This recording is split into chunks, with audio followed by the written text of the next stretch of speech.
जगवंत जय शिव शंभो। आज मु अनुचिंता कहमिनी, आज गोटे कहानी कहमी, गोटे माँ पुअर कहानी कहमी। गोटे पुओटे गोटे झील को भल पाला। आजिकल जानते तो जो झील मैंने भल पाँच सी केवल स्वार्थ भल पाँच पैसा पुओटी झील भल पाला। झील कहला जदि तू मत सतरे भल पाचु ताने तो माँ को मारिकी कलिजा आणिकी मत दब।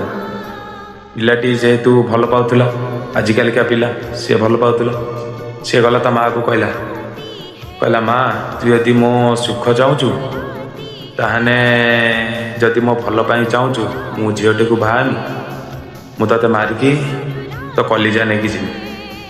माँटी कहला पुओ देखे तू जदि तो घर संसार सुखरे चलो खुशी रे मु मरीगले ते भल लगे ताने तू मत मारिकी और कलिजा नहीं जा। पिलाटी ता माँ को मारिकी ता कलिजा नहीं गला। कलिजा नेला जेतले बाटर जाऊ जाऊ पिलाटी झुंटी पईला जेतले माँ कलिजाटी दूर रे छिटिकी पईला। छिटिकी पईला पुओटी अलग जगार पईला।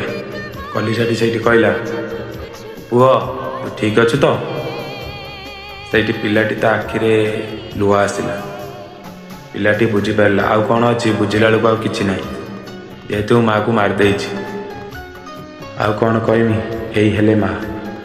से भगवान कहते कर्म भल करंतु, कर्म छड़ा दुनिया रे किछि नहीं। माँ बापा सेवा करंतु, माँ बापा केतले कष्ट दबा भाया कथबार्ता करंतु नहीं। जय शिव शंभु।